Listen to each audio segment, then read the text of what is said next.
오늘 이야기는 모세가 40년 동안 왕자로 살다가 그리고 40년 동안 미디안 광야에서 평범한 양치기로 살게 됩니다. 목동으로 살고 있는데 하나님께서 그를 어느 날 부르셨습니다.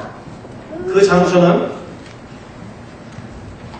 시내산 지역에 있는 곳이었고 그곳에서 하나님께서 하나님의 사람들을 뽑는 율법을 주셨던 곳이기도 했습니다. 그곳에서 하나님께서 떨기나무에 불이 붙었는데 타지 않고 아주 이상한 기막힌 광경을 주시면서 거기에 하나님께서 나타나셔서 말씀하셨어요. 늘 양치기를 하던 양을 치던 그곳에서 이 모세는 하나님을 만나게 됩니다. 그런데 하나님께서 그에게 이렇게 말씀하셨어요. 너의 선 곳은 거룩한 땅이니 네 발에서 신발을 벗어라, 신을 벗어라. 이곳이 거룩한 땅이다. 왜냐하면 모세를 만나주신 땅이기 때문에 거룩한 땅이고 하나님을 만나고 보셨던 그곳에서 이 모세를 통해서 하나님의 거룩한 백성들이 시작되는 역사가 있게 되었기 때문입니다. 오늘 이 자리가 바라기는 여러분들의 가정에, 여러분 영혼에 하나님을 만나고 하나님의 비전을 받을 수 있는 귀한 거룩한 땅, 거룩한 시간이 되기를 주의 이름으로 축원합니다. 할렐루야. 하나님께서 그 모세를 만나서 이렇게 요청하셨어요. 너를 이제 아주 귀중한 사역자로 초청할 텐데 지금 애굽에 가면 네가 살던 애굽에 가면 450년이 가깝도록 노예 생활을 하고 있는 이스라엘 백성이 있다. 이 백성들을 인도하여서 내가 예비한 약속한 땅 아브라함부터 시작하여 이삭, 야곱, 요셉 그리고 지금까지 이루는 동안에 끝까지 약속해서 이루어 주겠다고 하신 그 약속의 땅으로 그들을 인도해내라 하고 요청하시고 콜링하십니다. 그러면서 하나님께서 모세에게 이렇게 여러 가지 기적을 보여주세요. 처음에 요청하셨을 때 모세가 나는 자신이 없다. 그리고 내 힘으로는 하나님의 명령을 순종하고 따를 수 없다고 그런 마음을 갖게 되니까 그 말씀을 간파하고 있던 하나님께서 기적을 일으켜 주십니다. 그 기적이 여러분 알다시피 어떤 기적이냐면 손에 들고 있는 목동이 들고 다니는 지팡이를 땅에 던지라고 합니다. 그 지팡이가 땅에 떨어지는 순간에 무엇으로 변했죠? 살아있는 뱀으로 독사로 변합니다. 깜짝 놀란 이 모세에게 하나님께서 두려워할 것 없다. 그 독사의 꼬리를 잡아라. 꼬리를 잡는 순간에 그 독사는 다시 지팡이로 원상복귀를 하게 됩니다. 그랬는데도 모세는 용기가 나지 않았어요. 하나님께서 다시 모세에게 내 손을 품에 넣어라. 품에 넣었다가 그 손을 다시 빼냈을 때 그 손은 갑자기 그에게 공포스러운 모습이 되고 말았습니다. 그 당시에 가장 불치의 병이라고 하는 문둥병으로 인해서 손이 허옇게 돼버린 거예요.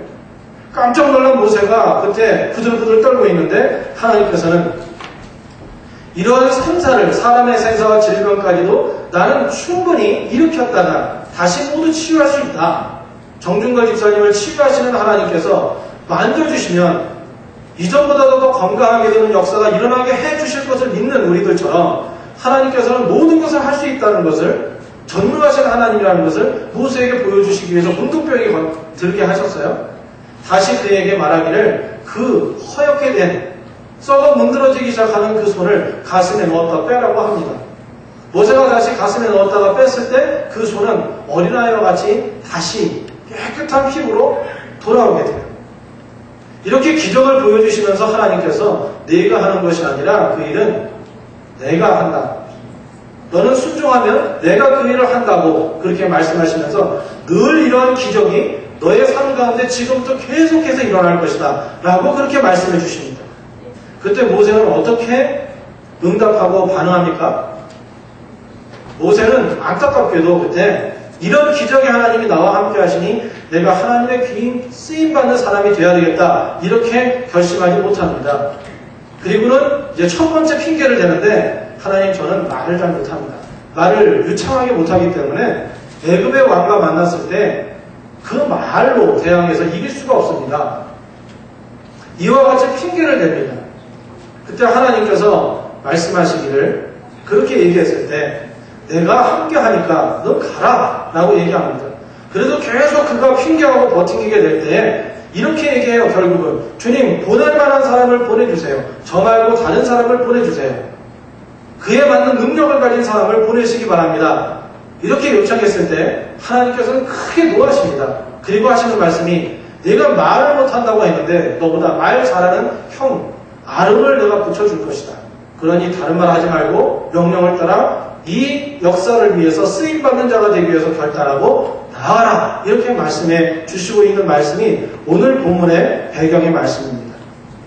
여러분 제가 질문 하나 하겠습니다. 이 세상에서 가장 잘 사는 사람이 어떤 사람일까요?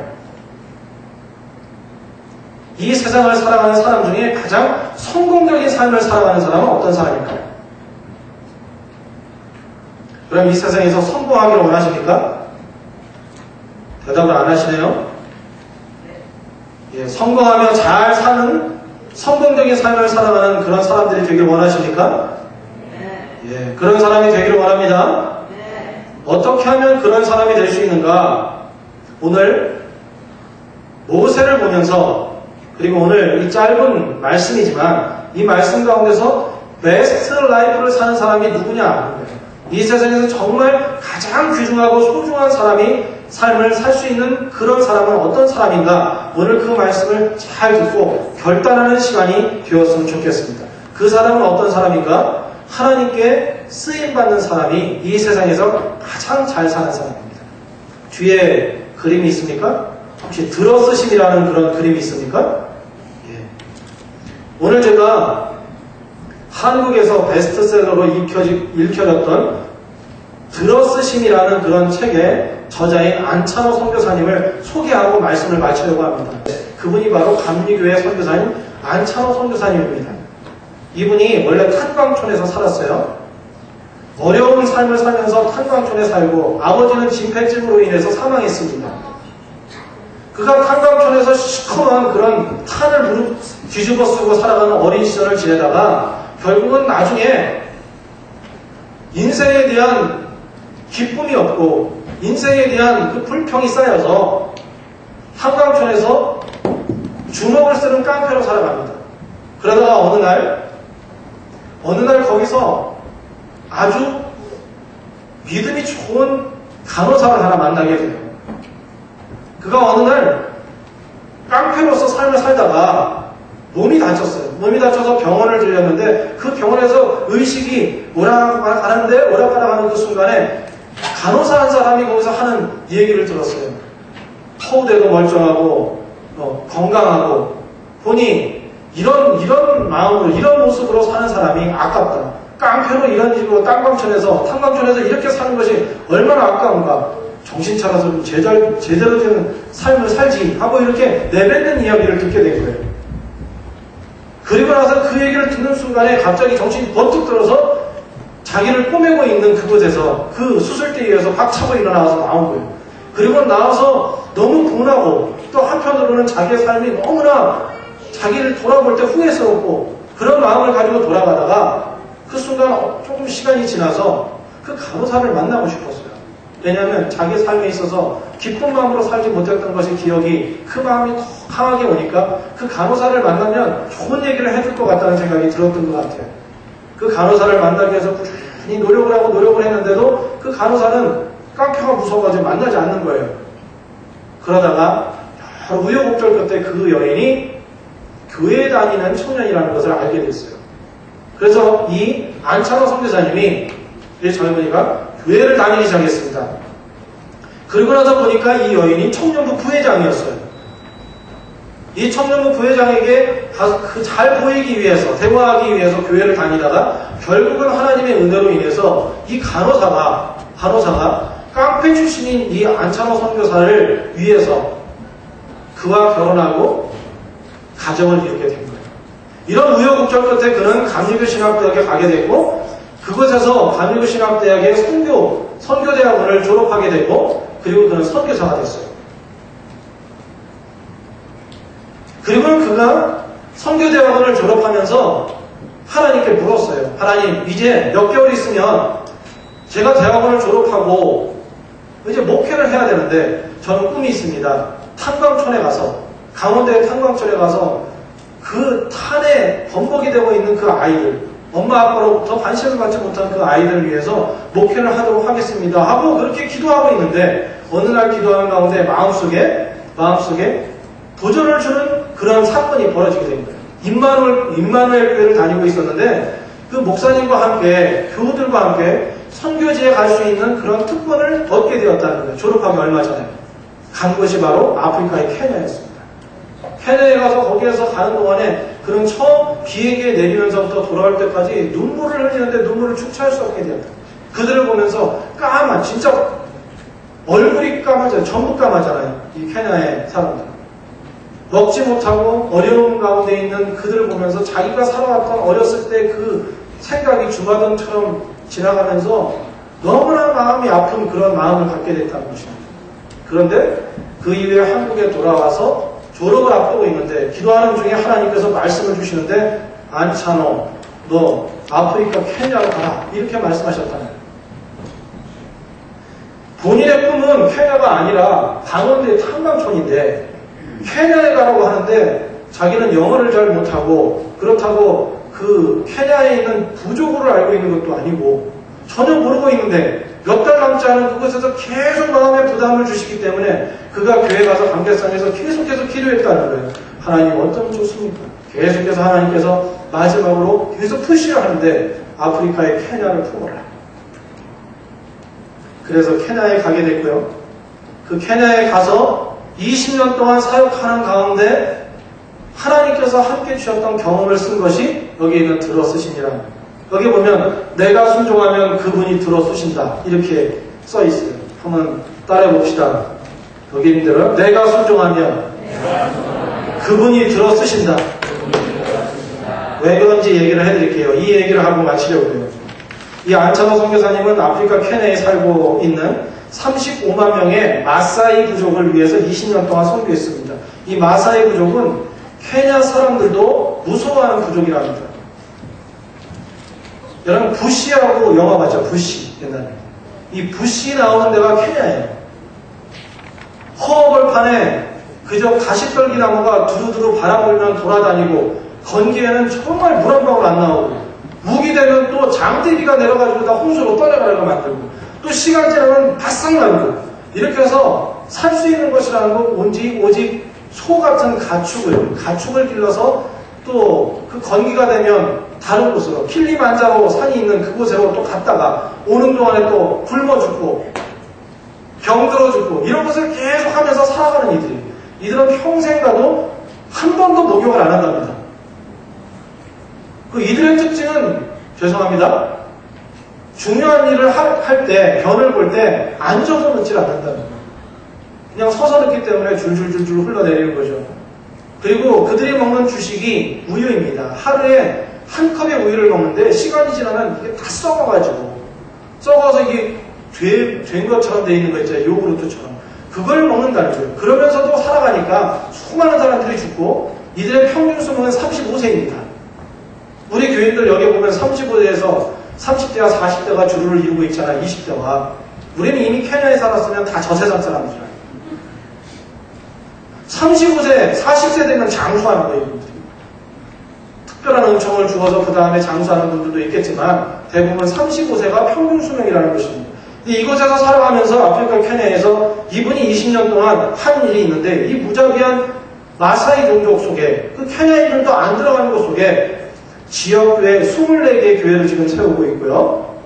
그리고 44개의 유치원과 초등학교, 의료센터와 3개의 중고등학교를 세우고 지금은 부족 전체의 명예대축장으로 추대되어서 살아가고 있다는 것이에요.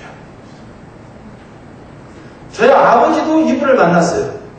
은퇴하신 다음에 그 해에 그의 목사님들과 함께, 은퇴 목사님들과 함께 케냐에 갔다 오셨다고 저한테 전화를 하셨는데 그때는 이분이 누군지 별로 제가 마음에 와닿지도 않고 보지도 못했으니까. 그런데 똑같은 감리교 목회자로서 안찬호 선교사님이라는 분은 케냐의 마사이 종족의 대부입니다.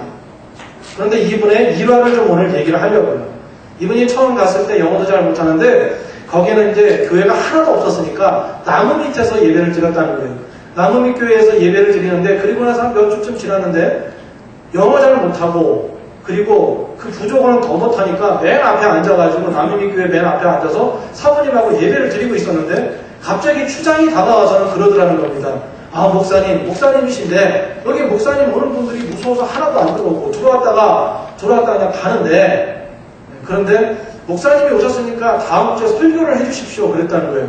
그래서 나는 거기에 항상 다니는 그 원주민, 거기 원주민 통역반이 있으니까 영어로 이제 떠듬떠듬하면서 나는 영어를 잘 못한다. 선교사로 온 지 지금 몇 개월밖에 안 돼서 영어도 잘 못하고 당신들 말도 못한다. 그랬더니 그러지 말고 그러면 영어를 해가지고 써서 읽어주셔도 된다. 이렇게 얘기했다는 거예요.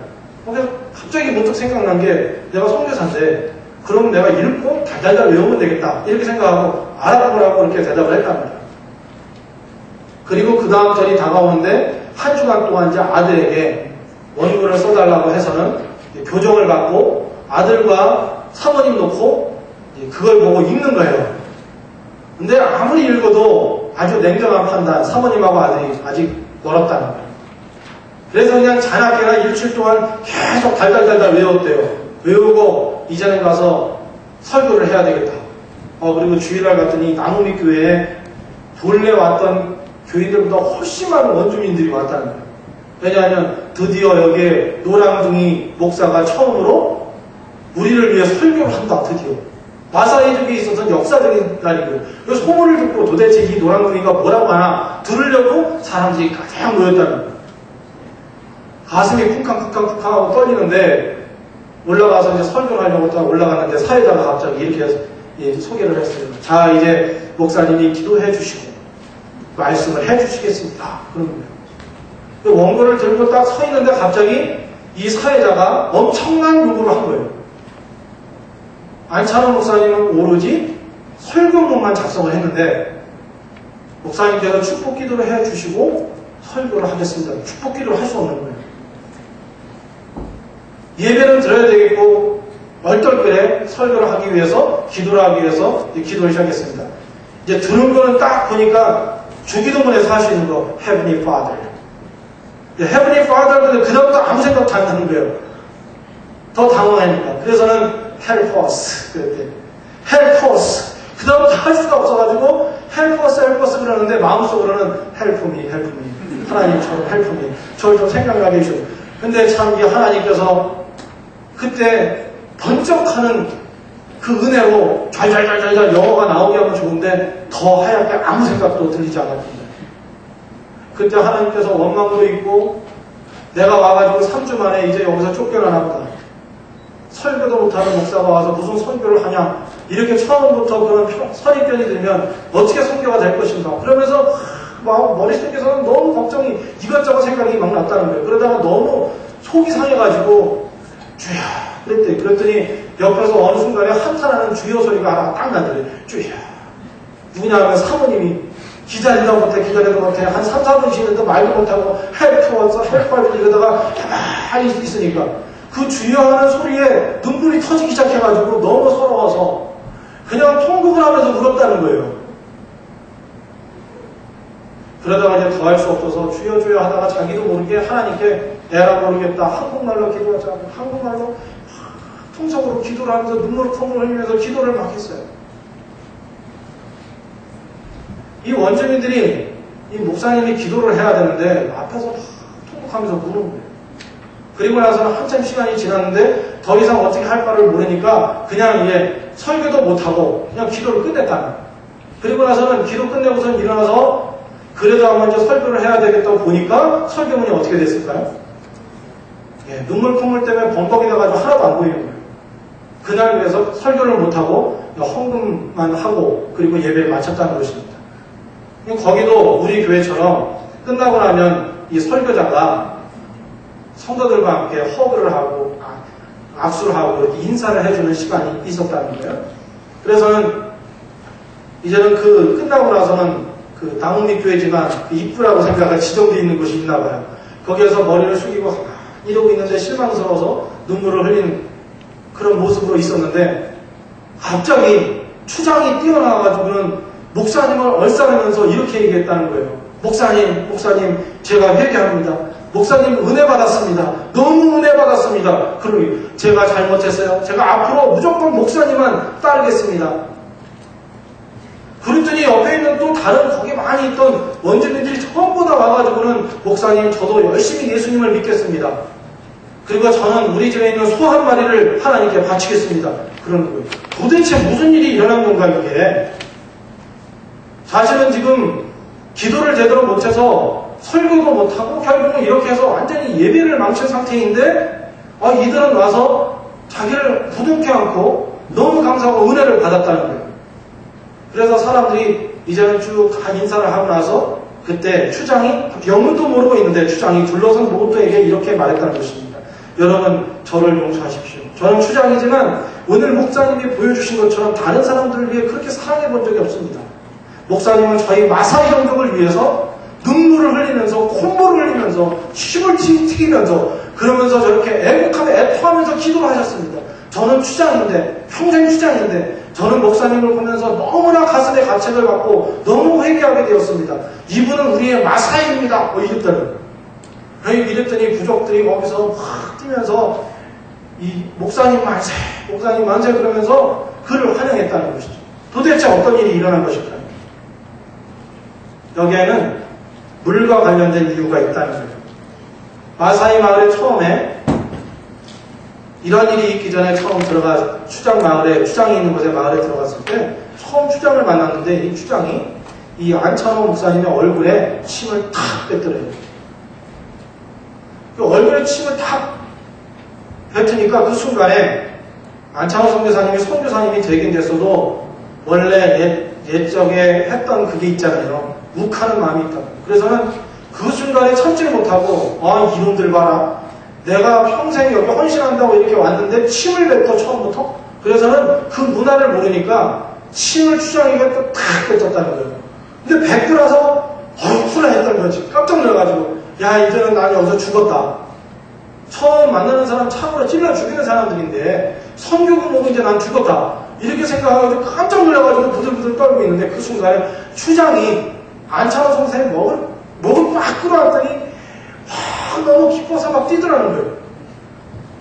이건 또 웬일이냐? 왜 그랬을까요? 이 마사이 사회에서는 귀하고 존경스러운 분이 오면 환영의 뜻으로 귀한 분에게 침을 얼굴에다가 탁 뱉어주는 거예요. 그럼 끝나고 여러분 서로 존경하며 사랑하시기 바랍니다. 그런데 이 안찬호 선생은 전혀 모르고 자기 성이 나서 화가 나서 예전에 있던 그게 아직도 습성이 그대로 녹아지지 않아서 성질 때문에 뱉었는데 이 추장은 그를 이 사람이 우리 마사이를 이렇게 이해하고 있구나. 정말 이렇게 사랑하는구나. 그렇게 여겼다는 거예요. 자, 또 하나 얘기해 드릴게요. 물과 관련된 거. 이 마사이족들은 건기가 되면 물 한 방울 없는 거예요. 그래서 이들은 물에 관한 물은 굉장히 소중한 것입니다. 건기 때문에. 그래서 자기 몸에서 나오는 수분까지도 아끼기 때문에 땀을 안 흘리려고 노력하고 그리고 침이나 이 침 한 방울까지도 소중하게 여긴다는 거예요. 살아가기 위해서. 그래서 이 침을 탁 뱉어주는 것은 내가 가장 소중한 것, 생명과 같은 생존해야 될 것을 뱉어주는 거예요.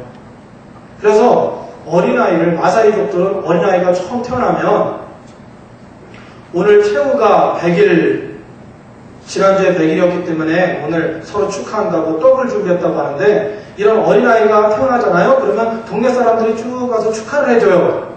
어떻게 해줍니까? 집을 한 번씩 탁 뺏고 가는 거예요. 그러면 부모는 너무 너무 좋아해요.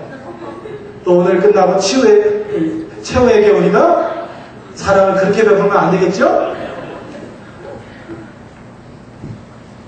여러분 생각해 보세요. 그런데 이 침 한 번 뱉는 것도 이렇게 소중히 여기는 것인데 노란둥이 선교사가 목숨 걸고 돌아와서는 예배드리면서 설교도 못하고 이 부족을 위해서 엉엉 울면서 이 침보다도 더한 양의 대단한 양의 하염없는 눈물을 뚝뚝뚝뚝 막 흘려가지고 여기 설교문이 전부 다 엉망이 될 정도로 울었으니 그걸 보면서 이 마사이 추장과 마사이 종족들은 너무 감동했다는 것입니다. 안찬호 선교사는 영어 기도도 못하는 자기를 보면서 너무 속상해가지고 나중에 자기 그 속상한 마음을 이기지 못해서 격해서 울었는데 마사의 종족들은 그것을 통해서 하나님의 나라를 이루기 시작했고 은혜를 받고 변하게 되게 됐고 그날 은혜를 받은 사람들이 마사의 종족의 첫 번째 교회를 짓는 데 있어 헌신한 사람들이 됐다는 것입니다. 여러분 오늘 이 얘기를 제가 길게 할 이유가 있습니다. 왜냐하면 아는 선교사님은 그때 하나님의 음성을 들었다고 합니다. 너는 그냥 순종만 해라. 그러면 내가 한다 하는 것입니다. 그러니까 우리가 선교문화제를 오늘 가졌습니다. 선교문화제를 맞이해서 우리가 하나님 앞에 귀한 일을 위해서 쓰임받는 것, 우리 능력과 우리 물질과 우리의 힘을 가지고 하는 것이 아니라는 것입니다. 안창호 선교사님의 실수를 통해서 하나님께서는 하나님의 나라를 이루게 하시고 그들을 감동시켜 주셨어요. 오늘 이 시간에 하나님께서 우리를 들어서 주시기를 기대하고 있습니다. 하나님께서 여러분들이 많은 것을 가지고 있고 능력이 있어서가 아니라 순종하는 마음, 모세처럼 안창호 선교사님처럼 하나님을 써주십시오. 우리 가정을 써주십시오. 내 생명을 써주십시오. 이렇게 순종할 때 하나님은 여러분들을 귀한 사역을 위해서 사용하실 것입니다. 오늘 그러한 결단이 여러분들에게 있기를 축원합니다. 로마서 8장 28절 말씀 뒤에 있습니까? 로마서 8장 28절 말씀 읽겠습니다. 시작. 우리가 알거니와 하나님을 사랑하는 자 곧 그 뜻대로 부르심을 입은 자들에게는 모든 것이 합력하여 선을 이루느니라. 아멘. 여러분 오늘 하나님께서 여러분들을 들어 써주시기를 원해요. 쓰시기를 원해요. 여러분을 통해 캘거리가 변화되기를 원하고 캐나다가 변화되기를 원하고 우리가 알지 못하는 세계에 죽어가는 영혼들 수많은 미접촉, 미전도 종족들이 일어나기를 원합니다. 누구의 힘으로 가능합니까? 하나님의 힘으로 가능합니다. 우리는 안창호 선교사님처럼 순종하면 되는 것입니다. 순종하는 사람들, 하나님의 뜻을 이어받는 여러분들이 되시기를 바랍니다.